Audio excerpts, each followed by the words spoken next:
सुप्रभात विद्यार्थियों। ऑनलाइन कक्षा में आपका पुनः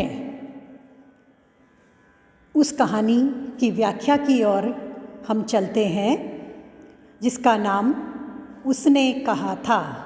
चंद्रधर शर्मा गुलेरी जी की यह कहानी उनकी प्रसिद्ध कहानी है।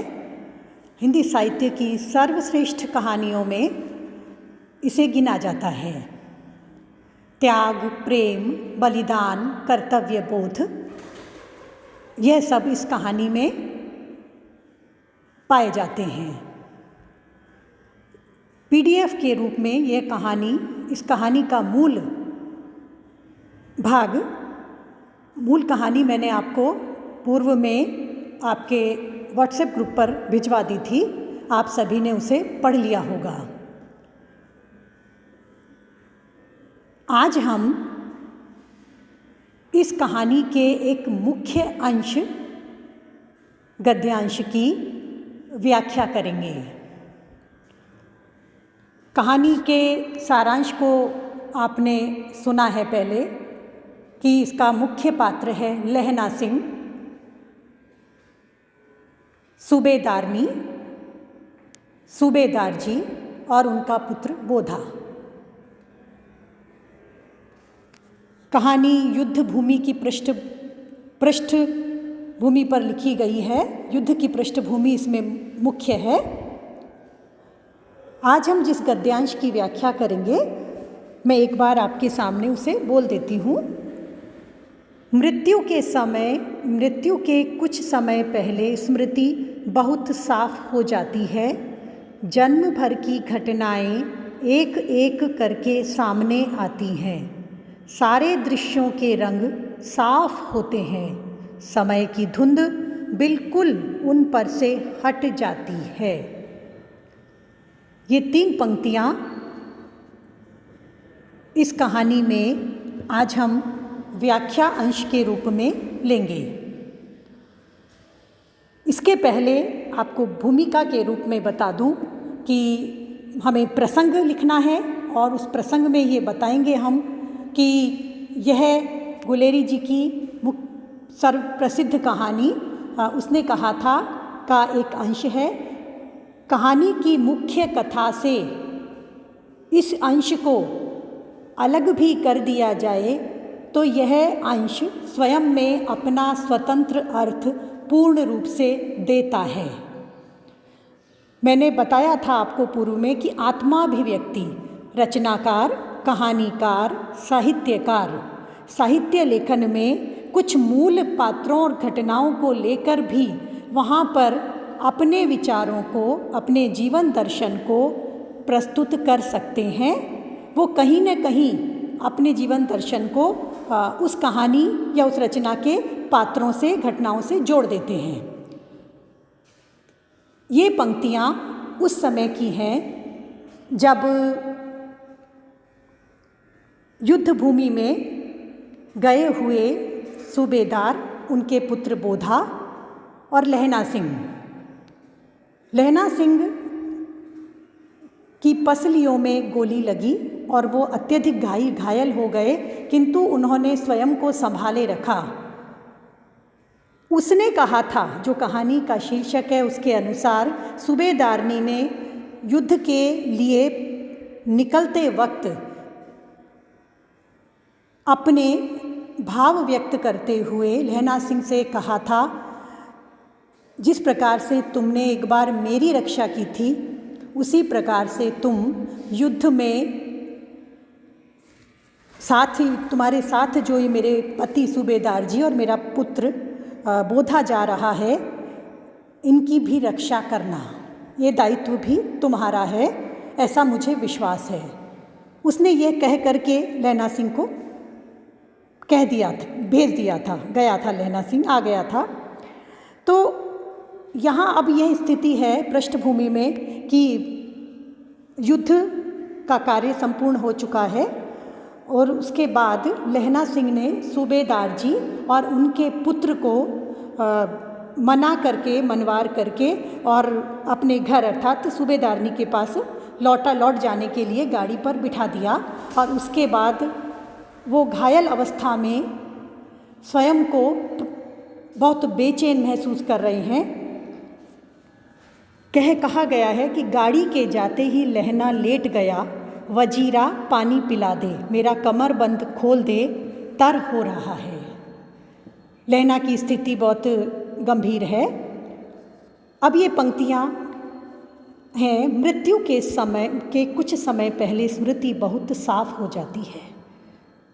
हम अनुमान लगा सकते हैं कि आगे आने वाला जो निकट समय है वो लहना सिंह की मृत्यु उसके बहुत करीब है, नज़दीक है। अब यहाँ अपनी जीवन दर्शन को व्यक्त करते हुए कहानीकार कह रहे हैं कि मृत्यु के कुछ समय पहले स्मृति बहुत साफ हो जाती है। ये सही बात है।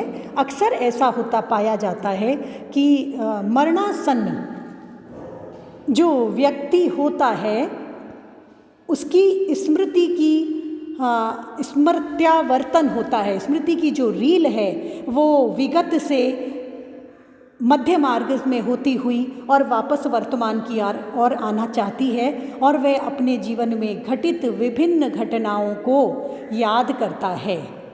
ये जीव का स्वभाव है कि स्मृत्यावर्तन, स्मृति में जीना।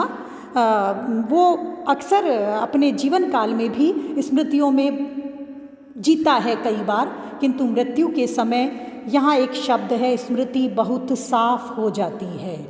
यह साफ होना क्या है? अर्थात जीवन के आपाधापी में खोया हुआ मनुष्य अहंकारवश, प्रमादवश अपने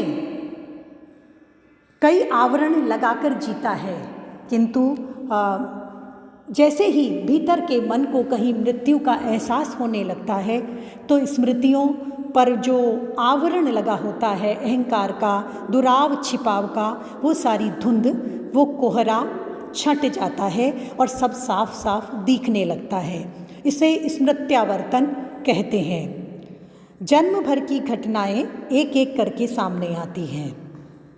मनुष्य का जो औसत जीवन होता है उस 70, 80, 90, 100 का वर्ष का या जितने भी वर्षों की उसका आयु होती है, उसने जो जीवन भर जिन घटनाओं से वह गुजरा होता है, कुछ घटनाएं उसकी स्मृति पर पूर्ण अमिट छाप छोड़े रहती हैं।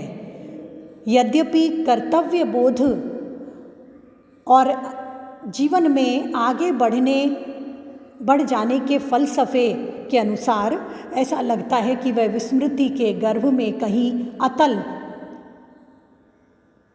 छिप गई हैं, पर वे समाप्त नहीं होती। और मृत्यु के समय लहना के साथ भी यही हो रहा है कि उसे वह घटना याद आ रही है कि जब वह 12 वर्ष का था, अमृतसर की सड़क पर सब्जी वाले के यहाँ खड़ा था, दही वाले के यहाँ, और 8 वर्ष की वह सूबेदारनी सिर्फ 8 वर्ष की थी। और उन दोनों के मध्य जो एक मधुर वार्तालाप हुआ था, उस वार्तालाप की स्मृति उसे अब याद आ रही है।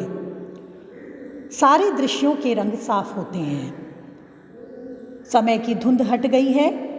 लहना के सामने एक एक करके अपने विगत जीवन की मधुर स्मृतियाँ, सभी घटनाएं सामने घूम रही हैं। समय की धुंध बिल्कुल उन पर से हट जाती है। लेखक कहते हैं कि समय का जो अंतराल होता है, हम कहते हैं कि अक्सर कहते हैं कि समय मरहम है, हर घाव को भर देता है। समय बलवान है, सब ठीक हो जाएगा।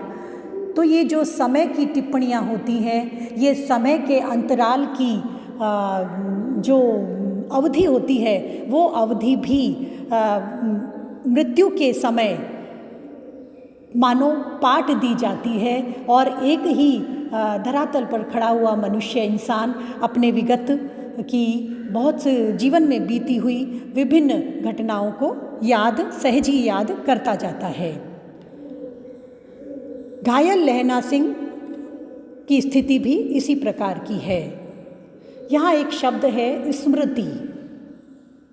हमारी यादों का एक पिटारा होता है, जहाँ उस यादों की उस देगची में हमारे जीवन की कई ऐसी घटनाएं होती हैं जो हम भूलने का प्रयास भी करते हैं, कुछ भूलते भी हैं, किंतु सत्य यह है कि वे छपी हुई रहती हैं, ऐसा लेखक कहना चाहते हैं। ये एक मनोवैज्ञानिक कथन है। कभी कभी हमें लग सकता है कि इसे मानना नहीं चाहिए। हाँ, जीवन को आगे बढ़ाने के क्रम में पिछली कुछ घटनाओं को भूला जाता है, कुछ को हम बलपूर्वक भुलाने का प्रयास भी करते हैं। किंतु यहाँ लहना सिंह चूँकि मृत्यु के बहुत नज़दीक है और प्रयाण के नज़दीक लहना सिंह स्नेह सूत्र की स्मृतियों में खोया हुआ सा भी मानो आज स्वयं को बहुत कुछ पाया हुआ पा रहा था। खोकर पाना, यह है प्रेम में त्याग की, कर्तव्य बोध की, निष्ठा की महत्ता स्थापित होना। लहना सिंह के मन में अब एक संतोष है कि जो उसने मुझे कहा था सूबेदारनी ने, मैंने वो कर दिया है, मैं वो कर पाया हूँ। अब मेरे हृदय पर किसी भी प्रकार का जिम्मेदारी या कर्तव्य बोध जैसा कोई दायित्व नहीं है।